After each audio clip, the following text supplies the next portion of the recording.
నమస్తే. భారతదేశంలోని అత్యంత వేగంగా దూసుకుపోతున్న multi speciality health care network Medicover hospitals ప్రపంచవ్యాప్తంగా 12 దేశాల్లో విస్తరించి యూరోప్లోనే అతిపెద్ద హెల్త్ కేర్ గ్రూప్లలో ఒకటి. ఈ రోజు మన కార్యక్రమంలో మోకాలి సమస్యలు ఉన్న ప్రతి రోగికి నీ రిప్లేస్మెంట్ అవసరమా? యువతలో క్రీడాకారుల్లో కనిపించే మెనిస్కస్ స్ట్రెయిన్ మరియు లిగ్మెంట్ ఇంజురీస్ భవిష్యత్తులో మోకాలి ఆరోగ్యాన్ని ఎలా ప్రభావితం చేస్తాయి? ఇలాంటి ఎన్నో విషయాలను మనకు వివరించడానికి Medicover hospital senior consultant, chief arthroscopy and joint replacement surgeon doctor Sunil Absingi గారు మనతో పాటు స్టూడియోలో ఉన్నారు. వారితో మాట్లాడి మరిన్ని విషయాలు తెలుసుకుందాం. నమస్తే డాక్టర్ గారు. నమస్కారం అండి. డాక్టర్ గారు చెప్పండి, అసలు మోకాళ్ళ నొప్పులు ఎందుకు వస్తాయి? అసలు ఏ వయసులో ఉన్న వారికి మోకాళ్ళ నొప్పులు రావడానికి ప్రధాన కారణం అంటారు? మోకాళ్ళ నొప్పులు రావడానికి చాలా కారణాలు ఉన్నాయి. అంటే ప్రతి ఏజ్ గ్రూప్లో ఒక్కొక్క డిఫరెంట్ కారణం ఉంటుంది. అంటే ఇప్పుడు మనము పెద్ద వయసులో కన్సిడర్ చేసినాం అనుకోండి, వాళ్లకు ఆస్టియో ఆర్థరైటిస్ అంటాం. ఆర్థరైటిస్ అంటే అరుగుదల, దాంతో వస్తుంది. అదే కొంచెం మిడిల్ ఏజ్లో వస్తే అరౌండ్ 45, 50, 55, 60 ఆ ఏజ్లో ఈ అరుగుదల స్టార్టింగ్ స్టేజెస్లో, లేకపోతే కొంతమందికి చాలా సివియర్గా ఉంటుంది. కొంతమందికి రుమటాయిడ్ ఆర్థరైటిస్ అంటాము, లేకపోతే వేరే వేరే ఇన్ఫ్లమేటరీ ఆర్థరైటిస్ అంటాము. ఇవన్నీ ఏంటంటే ఆటో ఇమ్యూన్ డిసీజెస్ అంటాము, వీటితో వస్తుంది. ఇంకా చిన్న వయసులో మనం వచ్చేసరికి మోకాళ్ళ నొప్పులకు మెయిన్ కారణాలు ఏంటంటే దెబ్బ తాకడం, ఇంజురీస్, కింద పడడం, యాక్సిడెంట్లు అవ్వడము, ఇవి మెయిన్ కాజెస్ అనమాట. అవి కాకుండా కొన్ని వేరే వేరే కాజెస్ ఉన్నాయి, కామన్ కాజెస్. కాకపోతే వీటితో కూడా మోకాళ్ళ నొప్పులు వస్తాయి. డాక్టర్ గారు, జనరల్గా మోకాల నొప్పి రాగానే చాలా మంది నీ రిప్లేస్మెంట్ మాత్రమే ఒక సొల్యూషన్ అని అనుకుంటారు. అలాంటి వాళ్ళకి మీరు చెప్పేది ఏంటి? నీ రిప్లేస్మెంట్ అన్నది చాలా మంచి సొల్యూషన్. ఎప్పుడు మీకు బాగా మోకాళ్ళు అరిగిపోయి అసలు ఏం చేసుకోలేకపోతున్నారు, ఒక 2-3 months అయినా కానీ నొప్పులు తగ్గుతలేవు, మన పనులు మనం చేసుకోవడానికి ఇబ్బంది ఉన్నది.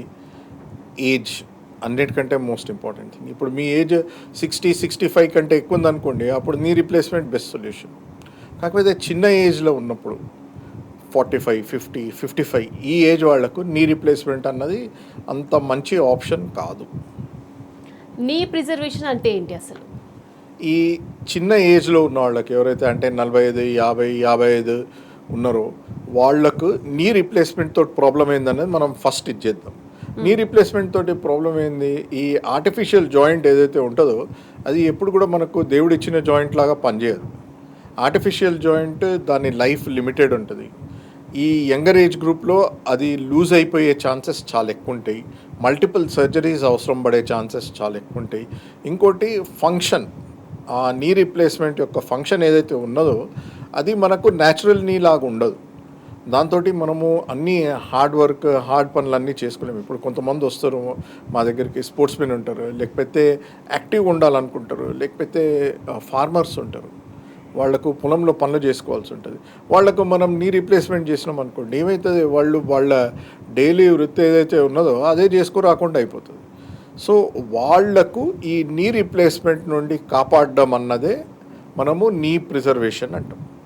వాళ్లకు మనము ఏమేమి చేయగలుగుతామో ఈ మోకాళ్ళను కాపాడడానికి, నీ రిప్లేస్మెంట్ చేసుకోకుండా, ఈ స్టెప్స్నే మనం నీ ప్రిజర్వేషన్ అంటాం. అయితే ఇప్పుడు మీ దగ్గరికి ఎంతో మంది పేషెంట్స్ వస్తూ ఉంటారు, పోతూ ఉంటారు. అయితే మీరు ఎక్కువగా వచ్చిన వాళ్ళకి నీ రీప్లేస్మెంట్ సజెషన్ చేస్తూ ఉంటారా? నీ రీప్లేస్మెంట్ అన్నది సెలెక్ట్ పేషెంట్స్ వాళ్ళ ఏజ్ని బట్టి, వాళ్ళ ఎక్స్రేస్ని బట్టి, మోస్ట్ ఇంపార్టెంట్లీ వాళ్ళ అవస్థను బట్టి. ఇప్పుడు ఏజ్ ఎక్కువండి, ఎక్స్రేస్లు అరిగిపోయి మొత్తం ఉండి వాళ్లకు పెయినే లేదనుకోండి, వాళ్ళకి సర్జరీ ఎందుకు? సో వాళ్ళ అవస్థ అన్నదే మోస్ట్ ఇంపార్టెంట్ థింగ్. దాని తర్వాత ఈ 2 ఫ్యాక్టర్స్, వాళ్ళ ఏజ్ కరెక్ట్ గ్రూప్లో ఉండాలి, రెండోది వాళ్ళ ఎక్స్రేస్ దాంట్లో కూడా అది అరిగిపోయి ఉండాలి. అప్పుడు నీ రీప్లేస్మెంట్ సజెస్ట్ చేస్తాం. మనం చూస్తుంటాము, ఎస్పెషల్లీ స్పోర్ట్స్ పర్సన్లో వాళ్ళకి చాలా మందికి మెనిస్కస్ స్ట్రెయిన్, అదేవిధంగా లిగ్మెంట్ ఇంజురీస్ అవుతూ ఉంటాయి. అలాంటి వాళ్ళకి ఎలాంటి ఫ్యూచర్లో ఇలాంటివి రాకుండా ఉండాలంటే ఎలా ఇంపాక్ట్ అవుతుంది అంటారు? ఇప్పుడు మనము చూస్తే మన దేశంలో స్పోర్ట్స్ ఇంజురీసే కాకుండా 2-wheeler యాక్సిడెంట్స్, ఇవి చాలా కామన్ కాజెస్ అన్నమాట. దేనికి? ఈ మోకాళ్ళకు దెబ్బ తాకడానికి. మోకాళ్ళకు దెబ్బ తాకడం అంటే 2 వైపులు ఉండొచ్చు. ఒక సైడ్ ఫ్రాక్చర్ ఉండొచ్చు, అంటే ఆ బోన్ ఏదైతే ఉంటుందో అది విరిగిపోవడం జరగచ్చు. రెండోది ఏంటంటే బోన్ విరగకుండా మన థై బోన్కి లెగ్ బోన్కి మధ్యలో లెగమెంట్స్ ఉంటాయి, ఆ లెగమెంట్స్కి ఇంజురీ అవ్వచ్చు. సో బోనీ టిష్యూకి ఇంజురీ అవ్వచ్చు, సాఫ్ట్ టిష్యూ అంటాం దానికి ఇంజురీ అవ్వచ్చు. ఏది దెబ్బ తాకినా కానీ మన మోకాళ్ళల్లో బ్యాలెన్స్ ఏదైతే ఉంటుందో అది పోతుంది. ప్రతి టిష్యూ తోటి మోకాళ్ళకు వచ్చే స్టెబిలిటీ ఏదైతే ఉంటుందో అది పోతుంది. అలైన్మెంట్ ఏదైతే ఉంటుందో అది దెబ్బతింటుంది. ఇట్లాంటి ఇంజురీస్ ఉన్న వాళ్లకు ఆర్థరైటిస్ వచ్చే రిస్క్ ఎక్కువ ఉంటుంది. ఎస్పెషలీ అశ్రద్ధ చేస్తే ఆర్థరైటిస్ వచ్చే ఛాన్సెస్ ఎక్కువ ఉంటాయి. అయితే నీ రీప్లేస్మెంట్ వరకు వెళ్లకుండా ఉండాలంటే పేషెంట్ ముందస్తుగా కార్టిలేజ్ డ్యామేజ్ని ఇనిషియల్ స్టేజ్లోనే ఎలా గుర్తించడం అంటారు? ఫస్ట్ అండ్ ఫార్మోస్ట్ పెయిన్, వాళ్ళ సిమ్టమ్స్. దాని తర్వాత మనం వచ్చేసి ఫంక్షనల్. ఇప్పుడు కొంతమంది ఉంటారు, కొంతమంది వాళ్ళు బాగా నొప్పి ఓర్చుకుంటారు. వాళ్ళు అసలు ఎంత నొప్పునా కానీ నాకు నొప్పే లేదంటారు. అదే సేమ్ అమౌంట్ ఆఫ్ పెయిన్ కొంతమంది ఉంటారు, వాళ్ళు చాలా సెన్సిటివ్ ఉంటారు. వాళ్ళు ఏ చిన్న పెయిన్ ఉన్నా కానీ భయపడిపోతుంటారు. సో నొప్పి కాకుండా ఫంక్షనల్ సిమ్టమ్స్ అంటే వాళ్ళ వాకింగ్ స్పీడ్, వాళ్ళ నడక ఎంత దూరం నడుస్తున్నారు, ఎంతసేపు నడుస్తున్నారు. సో ఫంక్షన్ ఒకటి, పెయిన్ ఒకటి. పెయిన్ ఎక్కువైనా ఫంక్షన్ తక్కువైనా దానికి ఇన్వెస్టిగేట్ చేయాల్సి ఉంటుంది. వాళ్లకు ఇప్పుడు చిన్న ఏజ్లో ఆర్థరైటిస్ ఉండి ఇది ఉన్నదనుకోండి, ఈ కార్టిలేజ్ అన్నది ఎట్లాంటిదంటే మన తెల్లెంటికల్ లాగా ఒకసారి వస్తుంది కానీ పోదు, కంటిన్యూ అవుతూ ఉంటుంది. సో ఎక్కువైతుంది కానీ తక్కువ కాదు అది. సో కార్టిలేజ్ డ్యామేజ్ కూడా అంతే. ఆ కార్టిలేజ్ మెడికేషన్ తోటి కానివ్వండి, ఇంజెక్షన్స్ తోటి కానివ్వండి, అది మళ్ళీ పెరగదు. అది ఎందుకంటే ఈ బాడీలో ఇవి యూనిక్ సెల్స్ అన్నమాట. ఒక్కసారి పోయినాయి అంటే అవి మళ్ళీ రావు. సో ఈ కార్టిలేజ్ పోయి ఇది ఉన్న వాళ్లకు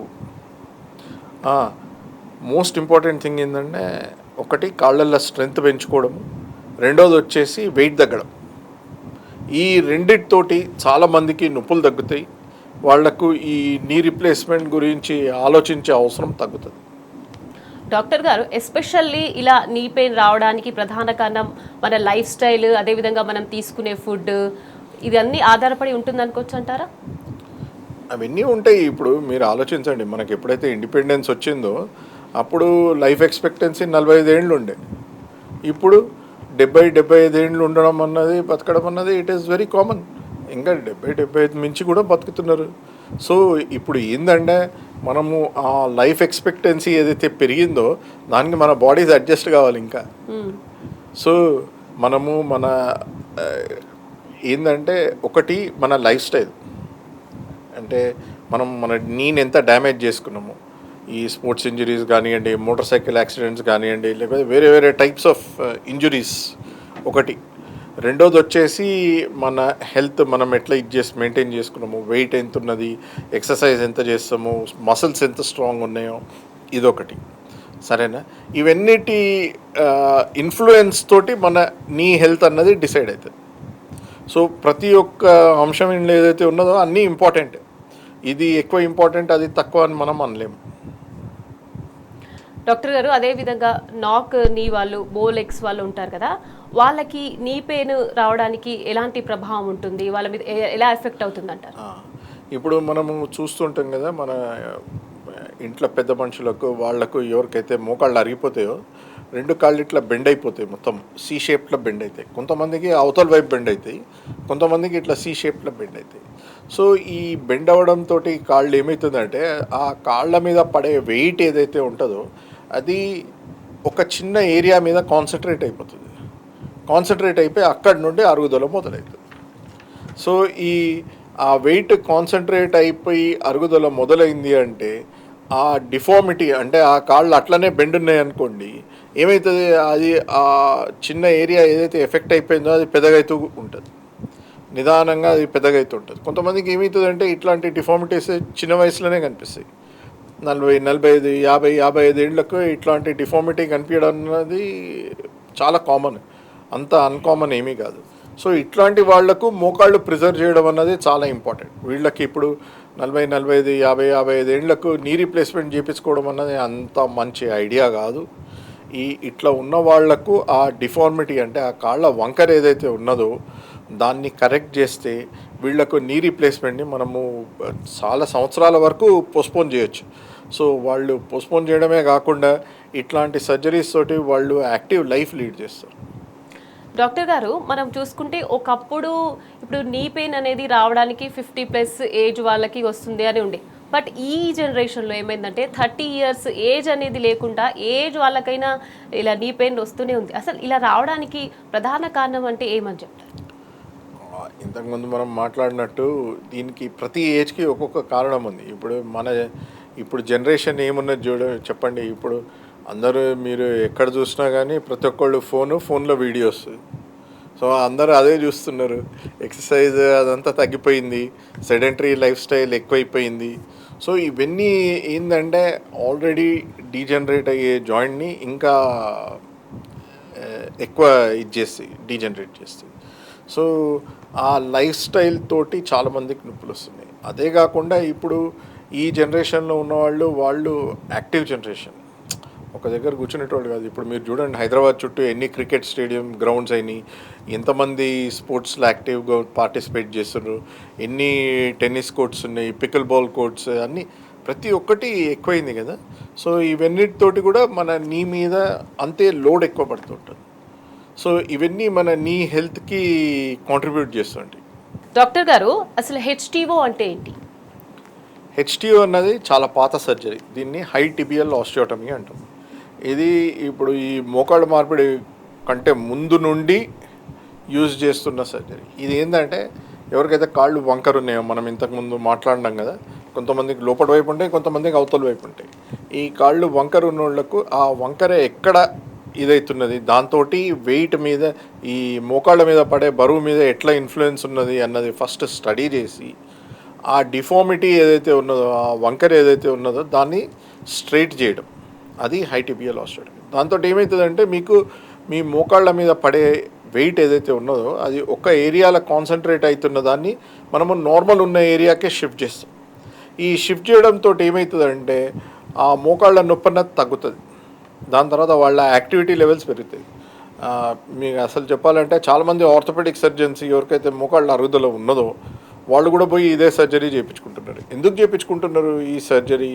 ఎందుకు అంటే దీని తర్వాత లైఫ్ స్టైల్ చాలా యాక్టివ్గా ఉంటుంది. మీకు ఇప్పుడు రెస్ట్రిక్షన్స్ అన్నవి ఏమి ఉండవు. మీరు యూ కెన్ స్పోర్ట్స్లో పార్టిసిపేట్ చేయొచ్చు, హార్డ్ వర్క్ ఇది చేయొచ్చు. ఇప్పుడు మా దగ్గర కొంతమంది వస్తారు, వాళ్ళు పొలం పనులు చేసుకుంటారు. ఈ సర్జరీ అయిన తర్వాత పోయి పొలం పనులు చేసుకుంటారు. అదే మీరు నీ రీప్లేస్మెంట్ చేయించుకుంటే ఇవన్నీ సాధ్యం కావు. సో ఈ హై టిబియల్ ఆస్టియోటమీ అన్నది చాలా పాత సర్జరీ. దానికి చాలా మంచి రిజల్ట్స్ ఉంటాయి. చాలామందికి ఏంటంటే ఒకసారి మనం హై టిబియల్ ఆస్టియోటమీ చేస్తే 15 to 20 ఇయర్స్ వరకు మళ్ళీ నీ రీప్లేస్మెంట్ గురించి ఆలోచించే అవసరం ఉండదు. వాళ్లకు యాక్టివ్ లైఫ్ ఉంటుంది. కాకపోతే ఏంటంటే ఇప్పుడు మీకు తెలిసిందే కదా, మెడిసిన్ల కమర్షియల్ ఇంట్రెస్ట్ చాలా ఎక్కువ ఉంటుంది. ఈ నీ రీప్లేస్మెంట్కి దానికి ఉన్నంత మనీ దీనికి లేదనమాట. సో యాక్టివ్గా ఎవరు దాన్ని చేయరు, ప్రమోటింగ్ ఉండదు ఏ కంపెనీ తరఫు నుండి. దీని నుండి ఆన్లైన్ చూసుకుంటే, మీరు గూగుల్ సెర్చ్ చేసుకుంటే ఆ నీ రీప్లేస్మెంట్కి ఎక్కువ మనకు కనిపిస్తుంటుంది, కానీ దీనికి ఎక్కువ కనిపించదు. ఎందుకంటే దీని వెనకాల కమర్షియల్ ఇంట్రెస్ట్ అంత ఎక్కువ లేదు.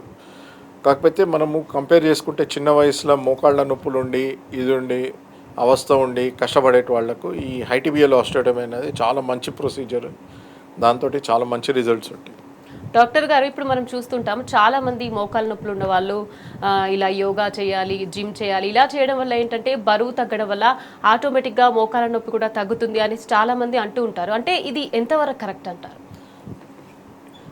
మోకాళ్ళ నొప్పి ఎవరికైతే మోకాళ్ళ అరుగుదల ఉన్నదో వాళ్లకు నొప్పులు తగ్గాలి అంటే ప్రపంచంలో ఎక్కడ చూసుకున్నా కానీ మనము ఎవిడెన్స్ అంటే ప్రూఫ్ ఉండి తగ్గే ఇది ఉన్నది అంటే రెండిటికే ఉన్నది. ఒకటి వెయిట్ లాస్. మీరు 10% వెయిట్ తగ్గితే మోకాళ్ళ నొప్పులు బాగా తగ్గుతాయి. 20% వెయిట్ తగ్గితే ఆర్థోపెడిక్ సర్జన్ చుట్టూ పోవడమే మానేస్తారు. సో 20% వెయిట్ లాస్కి మీరు ఏం చేస్తే మీ లైఫ్ చేంజ్ అయిపోతుంది. ఎక్కడి వరకు అంటే కొంతమంది 45-50 ఇయర్స్లో చాలా ఒబీస్ ఉంటారు, మోకాళ్ళ నొప్పులు ఉంటాయి వాళ్ళకు సైమల్టేనియస్లీ. వాళ్లకు ఇంతకుముందు అయితే బేరియాట్రిక్ సర్జరీ సజెస్ట్ చేసేవాళ్ళు. వెయిట్ తగ్గితే అటు మెడికల్ ప్రాబ్లమ్స్ తగ్గుతాయి, ఇటు మోకాళ్ళ నొప్పులు తగ్గుతాయి. వాళ్ళు ఎవరైతే సర్జరీ నీ రీప్లేస్మెంట్కి ప్లాన్ చేసుకున్న వాళ్ళు కూడా వాళ్ళు ప్లాన్ డ్రాప్ చేసుకున్నారు వెయిట్ లాస్ అయిన తర్వాత, ఎందుకంటే నొప్పులు లేవు.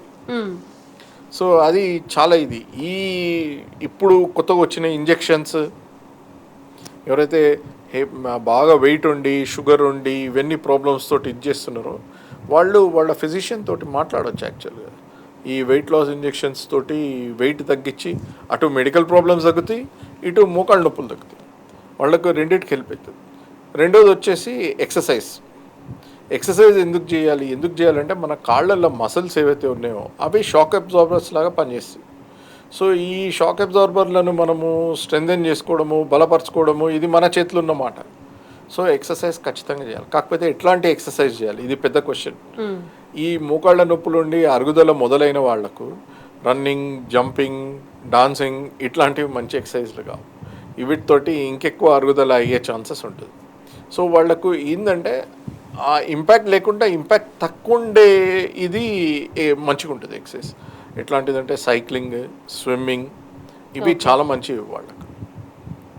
డాక్టర్ గారు ఇంకో విషయం ఏంటంటే ఇప్పుడు చాలా మంది ఏమనుకుంటుంటారంటే ఫుడ్ తీసుకోవడం వల్ల ఈ మోకాల్లో గుజ్జు అనేది వస్తుంది, కొన్ని మెడిసిన్స్ తీసుకోవడం వల్ల వస్తుంది, ముఖ్యంగా గోట్ హెడ్ తినాలి అందులో ఉన్న గుజ్జు మంచిది అనేసి చాలా మంది అనుకుంటుంటారు. అంటే ఇది నిజమే అంటారా? ఇప్పుడు ఇట్లుంది, ఇట్లనే తెలివైన మనిషి నాకు వచ్చి చెప్పిండు బట్టతలకు జుట్టు తిన్నట్టున్నదంట. సో ఇప్పుడు మీరు తెల్ల ఎంటికల్ని పర్మనెంట్గా నల్లగా చేసి నాకు చూపించండి, నేను కూడా వీటికి ప్రూఫ్ చూపిస్తాను. ఇవన్నీ ఏంటంటే ఇప్పుడు మనం చూసుకుంటే మనము కార్టిలేజ్, కొలాజిన్ అని ఇప్పుడు కొత్త ఇది ఉంది. ఈ కొలాజిన్, గ్లూకోజమిన్, కాండ్రైటిన్ ఇవి మనం చూస్తే వెస్టర్న్ కంట్రీస్లో ఇవన్నీ ఏంటంటే ఫుడ్ సప్లిమెంట్స్ కింద అమ్ముతారు. ఇవన్నీ మెడికేషన్ కాదు. ఇవన్నీ FDA కానీ వాళ్ళకున్న మెడికల్ దీంట్లో they are not approved. US నుండి వచ్చేటోళ్ళు వాళ్ళు పెద్ద పెద్ద డబ్బాల నిండా తెచ్చుకుంటూ ఉంటారు అవి, సరేనా? కాకపోతే ఇవన్నిటికి ఎక్కడ ప్రూఫ్ లేదు. అది తిన్నంత మాత్రానికి మీకు కాళ్ళ గుజ్జు పెరుగుతుందన్నది ప్రపంచంలో ఎక్కడా ప్రూఫ్ లేదు. సో మీరు ఎట్లనైతే తెల్లెంటికలు నల్లగా కావో అట్లనే ఒక్కసారి కార్టిలేజ్ దెబ్బతిన్నదంటే అది మళ్ళీ రికవర్ అయ్యే ఛాన్సెస్ చాలా చాలా చాలా తక్కువ, అన్లెస్ మీరు కార్టిలేజ్ స్పెసిఫిక్ ప్రొసీజర్స్ చేస్తే. కొన్నిసార్లు కొంతమందికి కార్టిలేజ్ యంగ్ ఏజ్లో అంటే 25-30 మోకాళ్ళు మనం లిగమెంట్ ఇంజరీస్ ఇవన్నీ మాట్లాడుకున్నాం కదా, వాళ్ళకు కూడా కార్టిలేజ్ ప్రాబ్లం ఉంటుంది. కొన్నిసార్లు వాళ్లకు ఎక్కడైతే బరువు పడుతుందో మోకాళ్ళల్లో అక్కడ కార్టిలేజ్ ప్రాబ్లం ఉంటుంది. అయితే ఏం చేస్తామంటే ఎక్కడైతే బరువు పడని ప్లేస్ ఉంటుందో అక్కడ నుండి కార్టిలేజ్ని తీసుకొచ్చి ఇక్కడ ట్రాన్స్ఫర్ చేస్తాం, అదొక ప్రొసీజర్. ఇంకొంతమందికి చాలా పెద్ద ఏరియాలో కార్టిలేజ్ పోతుంది, వాళ్ళకి ఏం చేస్తాము ఆ కార్టిలేజ్ సెల్స్ ఏవైతే ఉన్నాయో అవి ల్యాబ్కి పంపించి ఆ సెల్స్ ల్యాబ్లో గ్రో చేయించి ఆ సెల్స్ని తీసుకొచ్చి ఇక్కడ మళ్ళీ ట్రాన్స్ప్లాంట్ చేస్తాం. సో యంగ్ ఏజ్లో కార్టిలేజ్ పోయిన వాళ్లకు ఎవరికైతే మనము ఈ లిగమెంట్ సర్జరీ చేస్తామో లేకపోతే ఈ అలైన్మెంట్ ఇవన్నీ కరెక్ట్ చేస్తామో వాళ్లకు ఈ కార్టిలేజ్ ట్రాన్స్ప్లాంటేషన్ వీటితోటి మనము ఆ కార్టిలేజ్ డిఫెక్ట్ ఏదైతే ఉందో దాన్ని ఫిల్ చేయొచ్చు. డాక్టర్ గారు, ఎవరైతే డీ లిగ్మెంట్ ఇంజ్యూరీస్ని కొంచెం కేర్లెస్గా పట్టించుకోకుండా ఉంటారో అలాంటి వారికి ఆర్థరైటిస్ వచ్చే ప్రమాదం ఉందంటారా? 100% ఉంటుందండి. నీ లిగమెంట్ ఒక్కసారి పోయిందంటే మన మోకాళ్ళల్లో బ్యాలెన్స్ అన్నది పోతూ ఉంటుంది. సో ఈ మోకాళ్ళల్లో అన్నిటికంటే common ligament injury ACL injury అంటాం, యాంటీరియర్ క్రూషియేట్ లిగమెంట్. ఇది అన్నిటికంటే కామన్ ఇంజరీ. అయితే ఇది పోయిన వాళ్ళకి ఎవరికైతే దెబ్బతింటుందో స్పోర్ట్స్ ఇంజరీసో లేకపోతే రోడ్ ట్రాఫిక్ యాక్సిడెంటో బైక్ యాక్సిడెంటో దాంట్లో మోస్ట్ కామన్గా ఇది డ్యామేజ్ అవుతూ ఉంటుంది. వాళ్ళకి ఏమవుతుంది, ఆ నీ లిగమెంట్ పోయేసరికి కాళ్ళల్లో బ్యాలెన్స్ పోతుంటుంది. వాళ్ళు మళ్ళీ కింద పడిపోయి ఏమవుతుంది, ఇప్పుడు లిగమెంట్ పోవడే కాకుండా దాని తర్వాత మెనిస్కస్ డ్యామేజ్ అవుతుంది, కార్టిలేజ్ డ్యామేజ్ అవుతుంది, ఇవన్నీ డ్యామేజ్ అవుతాయి. సో వీటిని నెగ్లెక్ట్ చేయడం అన్నది అంత మంచి ఇది కాదు. చాలామంది వచ్చి అడుగుతారు ఫిజియోథెరపీ చేస్తే ఇది సెట్ అవుతుందా, ఎక్సర్సైజ్ చేస్తే సెట్ అవుతుందా? కాదు, అది మెకానికల్ ప్రాబ్లంకి మెకానికల్ సొల్యూషన్ ఉంటుంది. నేను అందరికీ చెప్తుంటే ఇప్పుడు మీరు షూస్ వేసుకుంటారు, షూస్లో మట్టి పోయితే మీరు మందులు తింటారా, ఎక్సర్సైజ్ చేస్తారా? చేయరు కదా. షూ తీయాల్సిందే, మట్టి తీయాల్సిందే, ఎంత పెద్ద మనిషి అయినా కానీ అది తప్పదు. So in the same way ఇవి మెకానికల్ ప్రాబ్లమ్కి సొల్యూషన్ కూడా మెకానికలే ఉంటుంది. అది సర్జరీ చేయించుకుంటేనే కాళ్ళకు స్టెబిలిటీ అన్నది వస్తుంది. దాంతో మనకు అరిగే రిస్క్ ఏదైతే ఉంటుందో దాన్ని తగ్గించవచ్చు. పూర్తిగా మనము అరిగే రిస్క్ని తీసేయండి అంటే అది సాధ్యం కాదు. ఈ లిగమెంట్, మెనిస్కస్ ఇవన్నీ మనం రిపేర్ చేసి అవన్నీ హీల్ అయితే ఈ అరిగే రిస్క్ అన్నది ఏదైతే ఉంటుందో అది తగ్గుతుంది. డాక్టర్ గారు, ఈ మధ్య మనం చాలా వింటున్నాం పిఆర్పి, స్టెమ్ సెల్ థెరపీ. ఈ బయోలాజికల్ ట్రీట్మెంట్స్ ఎంతవరకు నీ ప్రిజర్వేషన్కి ఉపయోగపడతాయి అంటారు? ఇప్పుడు మనము దీన్ని రెండు విధాలు ఆలోచించాల్సి వస్తుంది. నంబర్ వన్ ఏంటంటే ఎవిడెన్స్ ఏంది, ప్రూఫ్ ఏంది ప్రపంచంలో, సరేనా? ప్రూఫ్ అన్నది ఎట్లాంటిది ఉండాలి? ప్రూఫ్ అన్నది ఇప్పుడు నేను మీకు ప్రూఫ్ ఇస్తున్నాను అనుకోండి, నాకు దాని మీద ఎటువంటి ఆశ ఉండకూడదు, నాకు దాంతో ఎటువంటి కమర్షియల్ ఇంట్రెస్ట్ ఉండకూడదు. సో మనము ప్రాపర్ ప్రూఫ్ తీసుకొని చూస్తే ఇప్పటివరకు ప్రపంచంలో ఎటువంటి స్టెమ్ సెల్ కానీ పిఆర్పికి కానీ ఎవిడెన్స్ లేదు. వీళ్ళు ఏదైతే ఎవిడెన్స్ చూపిస్తున్నారో అది ఏంటంటే మైల్డ్ ఆర్థరైటిస్కి పనిచేస్తుందని చెప్తున్నారు. ఇప్పుడు మైల్డ్ ఆర్థరైటిస్ ఉన్న వాళ్ళకి అంత నొప్పి ఉండదు, మరి వాళ్ళకి పిఆర్పి ఎందుకు? సో కాన్సెప్ట్ అన్నది is very good concept, it is brilliant concept. మనము ఆ కాన్సెప్ట్ని అప్రిషియేట్ చేయాలి. దీంట్లో ఏమవుతుందంటే ఇప్పుడు సైన్స్ ఏదైతే ఉందో ఆ సైన్స్ అడ్వాన్స్ అయ్యే పేస్కి ఈ మార్కెటింగ్ లేదనమాట. మార్కెటింగ్ ఎక్కడో ముందురుకుతున్నది, సైన్స్ అన్నది వెనుకబడిపోయింది. సో ఈ మార్కెటింగ్ ప్రెషర్ తోటి అందరికి, అంటే ఇది అందరికి అమ్మడం అన్నది చాలా ఈజీ. ఏముంది, మీ బ్లడ్ తీస్తారు, ఒకటే ఇంజెక్షన్, చిన్న ఇంజెక్షన్, మీ బాడీనే హీల్ చేస్తుంది, ఇవన్నీ అనేసరికి ఎవరైనా ఇంప్రెస్ అయిపోతారు కదా. కాకపోతే ఏమైపోయిందంటే ఆ మార్కెటింగ్ ప్రెషర్, మార్కెటింగ్ ఇది ఏదైతే ఉన్నదో దాని అంతా సైన్స్ ఇంకా ఎవాల్వ్ కాలేదు. దీంట్లో ఇంకా ఎవాల్వ్ అవ్వడానికి చాలా ఉన్నది. కాన్సెప్ట్ చాలా మంచిది. ఏదో ఒక రోజు డెఫినెట్గా ఇట్లాంటి ట్రీట్మెంట్స్ వస్తాయి and they will be very very useful. కాకపోతే ప్రస్తుతం ఉన్న సర్కమ్స్టాన్సెస్లో, ప్రస్తుతం ఉన్న ప్రోడక్ట్స్లో నిజంగానే ఈ ఇంజెక్షన్ ఇచ్చేసి మీ మోకాళ్ళ అరుగుదలను పూర్తిగా మేము ఆపేస్తాము అని అనడం అన్నది తప్పు. డాక్టర్ గారు, ఒక కాలర్ రెడీగా ఉన్నారు, తీసుకుందాం. హలో రవిశంకర్ గారు, నమస్తే అండి. నమస్తే మేడం. డాక్టర్ గారు ఉన్నారు, మీ ప్రాబ్లం ఏంటో చెప్పండి. సార్ ఒక 1 month నుంచి సార్ మెనిస్కస్ టేర్ అని చెప్పేసి చెప్పారు సార్ ఎంఆర్ఐలో. తర్వాత దాంట్లో మెడిసిన్ ట్రీట్మెంట్ తర్వాత ఆటోమేటిక్ హీల్ అయితే అని చెప్పి 2 days మెడిసిన్ కూడా వాడుతున్నాం సార్, అంటే హీల్ అవ్వట్లేదు. ఇప్పుడు సర్జరీకి వెళ్ళమంటారా సార్, లేకుంటే ఎట్లా? వాళ్ళు సర్జరీ సెకండ్ హాఫ్ కింద పెట్టారు, ఆటోమేటిక్ హీల్ అవుతుందని చెప్పారు. కానీ 1 month అయింది సార్, హీల్ అవ్వట్లేదు, పెయిన్ బాగా. ఇప్పుడు ఇట్లుందండి, మెనిస్కస్ స్టేర్ అన్నది చాలా పెద్ద టాపిక్.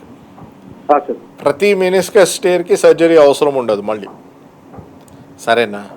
అయితే ఈ మెనిస్కస్ స్టేర్ అన్నది ఏ ఏజ్లో అయింది, ఎవరికి అయింది, ఎట్లయింది అన్నది మోస్ట్ ఇంపార్టెంట్. దాని తర్వాత ఆ సిమ్టమ్స్ ఏమున్నాయి, లాకింగ్ సిమ్టమ్స్ అంటాం. లాకింగ్ సిమ్టమ్స్ అంటే ఏమవుతుంది, ఆ మెనిస్కస్ వచ్చి కాళ్ళ మధ్యలో తట్టుకుంటూ ఉంటుంది, మోకాళ్ళల్లో తట్టుకుంటూ ఉంటుంది. తట్టుకొని సడన్గా షార్ప్ పెయిన్ వచ్చేసి ఇంకా మోకాళ్ళు మడవరాదు, జాపరాదు.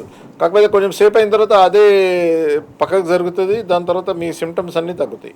ఇట్లాంటి సిమ్టమ్స్ ఉంటే సర్జరీ ఖచ్చితంగా అవసరం పడుతుంది. కాకపోతే కొన్నిసార్లు మనం ఎంఆర్ఐలో చూస్తుంటాము grade 1 injury, grade 2 meniscal tear అని. ఈ గ్రేడ్ 1, గ్రేడ్ 2 మెనిస్కస్ టేర్ అన్నది ఎంఆర్ఐ స్కాన్లో అది యాక్చువల్గా టేర్ కాదు. అది ఏంటంటే ఎట్లనైతే మనకు దెబ్బ తాకి మనకు స్కిన్ కమిలిపోతుందో అట్లనే లోపల బ్లీడింగ్ అయ్యి అది కొంచెము ఉతకపోయినట్టు అంతే. కాకపోతే అది ఫుల్ టేర్ కాదు. సో ఇది నాకు మెనిస్కస్ టేర్ అయింది, నేను సర్జరీ చేయించుకోవాలన్నా అంటే డైరెక్ట్గా కాదు, మీరు వెళ్ళి సర్జరీ చేయించుకోవాలి అనేటట్టు ఆన్సర్ ఉండదు దీనికి. ఇవన్నీ ఎవాల్యుయేట్ చేసిన తర్వాతనే అప్పుడు డిసైడ్ చేసుకున్నాను. డాక్టర్ గారు, ఇప్పుడు మోకాళ్ళ నొప్పి ఉన్నవారు ఏ సిమ్టమ్స్ని నిర్లక్ష్యం చేయొద్దు అంటారు? మోకాళ్ళ నొప్పులు ఉన్నవాళ్ళు ఫస్ట్ సిమ్టమ్స్ ఎక్కువ అవడం, సరేనండి. రెండోది వెయిట్ పెరగడం, మూడోది ఎక్సర్సైజ్ చేయకపోవడం.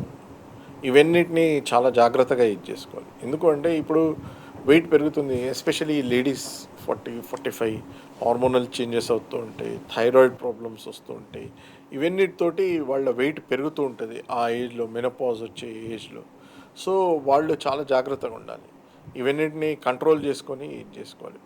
ఎక్సర్సైజ్ అన్నది చాలా చాలా ఇంపార్టెంట్. మనం ఇంతకుముందు ఇది చేసినట్టు డాక్టర్ గారు, ఇంకో కాలర్ రెడీగా ఉన్నారు, తీసుకుందాం మనం.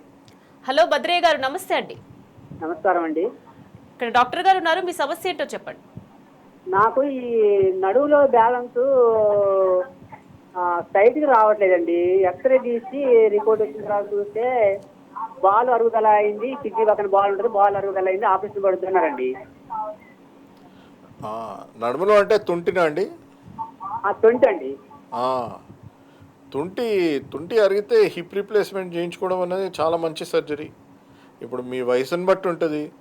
మీ ఏజ్ చాలా ఎక్కువ ఉంది, ఇబ్బంది ఎక్కువ అవుతుంది అంటే ఆపరేషన్ చేయించుకోవడం చాలా మంచిది. లేదు చిన్న వయసు, ఇబ్బంది అంత ఎక్కువ లేదు అంటే ఓపిక పట్టచ్చు. Okay, right. డాక్టర్ గారు చెప్పండి, ఇప్పుడు చాలామంది మనం చూస్తున్నాము, మన వీఆర్ 2026 అయినా కూడా చాలామంది ఇన్స్టాగ్రామ్లో వచ్చే కొన్ని యాడ్స్ చూసి అవి చూసి డాక్టర్స్ దగ్గరికి వెళ్ళకుండా వాళ్ళని కలవకుండా కొన్ని స్టిక్కర్స్ పెట్టుకోవడం వల్ల కూడా మోకాల నొప్పులు పోతుంది అది ఇదని కూడా మనం వింటూ ఉన్నాం. అసలు ఇలాంటివి నమ్మొచ్చు అంటారా? ఆ, ఇప్పుడు ఇలా ఉందండి. ప్రతి మోకాళ్ళ నొప్పి వచ్చిన వాళ్ళకు డాక్టర్ దగ్గర పోయే అవసరం కూడా లేదు.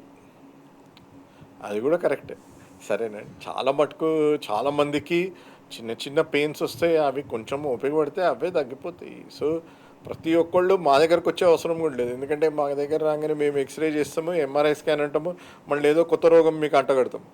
సో చిన్న మైనర్ పెయిన్స్ ఉండి ఇది ఉంటే కొంచెము పేషెన్స్ తోటి ఇది చేసుకుంటే అదే తగ్గిపోతుంది. ఇప్పుడు మనము లేడీస్లో ఎస్పెషలీ చాలా కామన్గా చూస్తాము, 25-30 ఇయర్స్ ఓల్డ్ వాళ్లకు ఈ మెట్లెక్కరాదు, దిగరాదు, కింద కూర్చోరాదు, కింద కూర్చుంటే లేవరాదు, అంటే చాలా ఇబ్బంది పడుతుంటారు. ఇది చాలా కామన్ ప్రాబ్లం. ఏమవుతుందంటే ఆ మోచిప్ప కింద ఏదైతే గుజ్జు ఉంటుందో అది కొంచెం మెత్తబడుతుంది, దాంతో ఈ ప్రాబ్లం వస్తుంది. యాక్టివ్ లైఫ్ లీడ్ చేయరాదు అనమాట. రన్నింగ్ చేయరాదు, జంపింగ్ చేయరాదు, డాన్సింగ్ చేయరాదు యాక్టివ్ ఏజ్లో ఉన్నోళ్ళకు. కాకపోతే ఇది అరుగుదల కాదు. వాళ్ళందరూ భయపడతారు, ఇది అరిగిపోయింది, నాది ఇంకా అయిపోయింది, లైఫ్ అయిపోయింది, ఎట్లా పిల్లలు చిన్నగా ఉన్నారు ఇదని. కాకపోతే ఇది అది కాదు. వాళ్ళకి నార్మల్గా ఫిజియోథెరపీ తోటి అది తగ్గిపోతుంది. Okay, right. Thank you so much doctor గారు. అసలు నీ సమస్యలు రాకుండా ఎలాంటి జాగ్రత్తలు తీసుకోవాలి, ఎలాంటి ప్రికాషన్స్ తీసుకోవాలి, ఎలాంటి ఫుడ్ తీసుకోవాలి, ఎలా ట్రీట్మెంట్ చేసుకోవాలి అనేసి చాలా చక్కగా వివరించారు. Thank you so much. Thank you అండి. సో వ్యూయర్స్ చూసారు కదండి, ఇది ఇవాల్టి హెల్త్ ప్లస్. మరో కార్యక్రమంతో మళ్ళీ కలుద్దాం. Keep watching.